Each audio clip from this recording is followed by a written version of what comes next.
When researchers were trying to identify the signs and symptoms of autism, a lot of the earlier testing was only performed on boys. And then what they would do is they would take those findings and generalize it to the population as a whole. The only problem with using this method is that girls don't tend to display the classic signs and symptoms that are shown in boys. And so for that reason, a lot of girls are undiagnosed or they get misdiagnosed. People who know me know that I have triplets. They know I have identical boys and a girl. And so when they find out that my 2 boys are autistic, the first question I always tend to get asked is your daughter also autistic? And before I'd be like, no, she doesn't show the same signs and symptoms they do. She seems to be getting along just fine. And that's what was brought to my attention, that girls display autism differently than boys. And so that's what made me want to make this video today, so I could educate you as well, in case you weren't aware, 8 ways that girls show signs of having autism.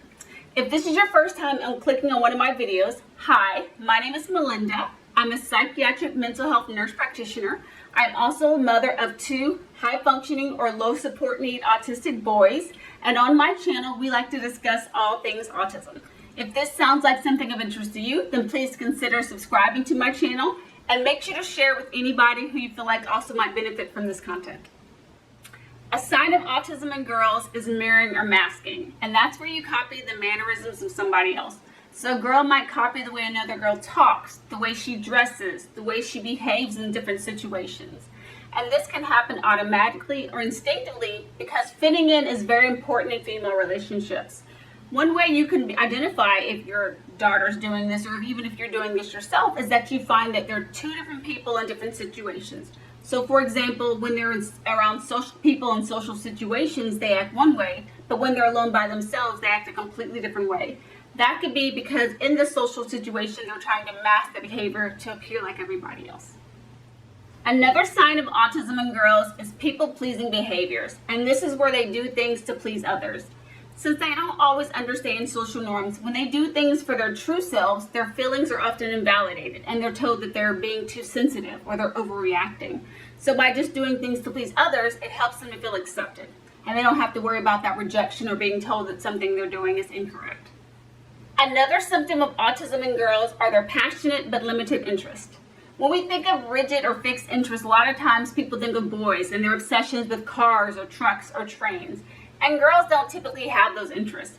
Matter of fact, a lot of the interests aren't even something that's weird. It could be something that their peers are also interested in. But the difference is their intensity of their interest. So say, for example, they might like a particular celebrity. And if they do, they know every single detail about that person. Or maybe they like a particular TV show or sport. And if they like that sport, they can tell you every single detail about that sport.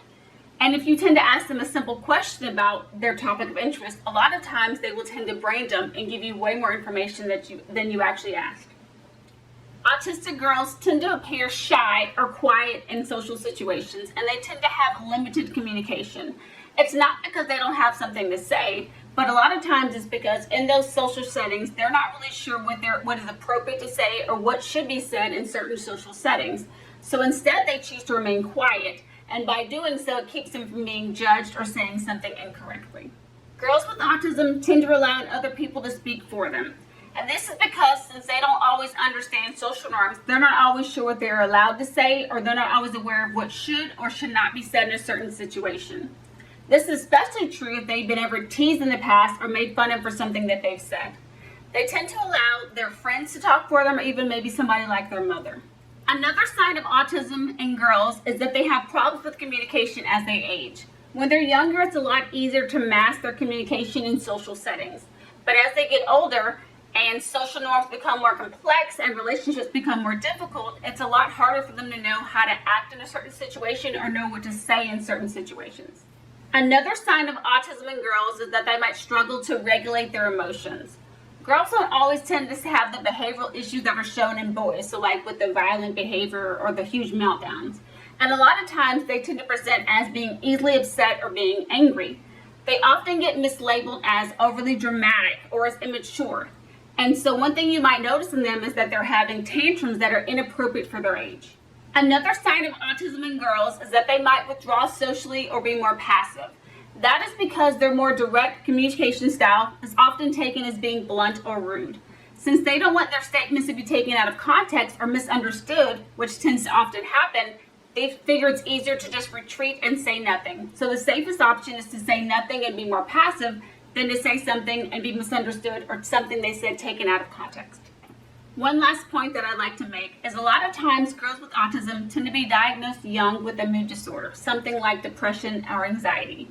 That tends to occur because people tend to focus more on stopping the behavior than looking at what is causing or the why behind the behavior. So say, for example, I have a girl who tends to always be crying in the classroom anytime there's loud noises. The parent takes them to the doctor and they get a diagnosis of anxiety.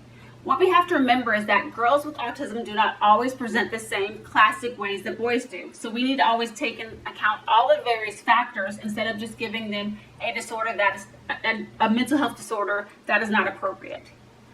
Well, alright guys, that's it for this video. If you enjoyed it, please make sure to give the video a thumbs up. And if you're not already subscribed to our channel, please make sure to subscribe.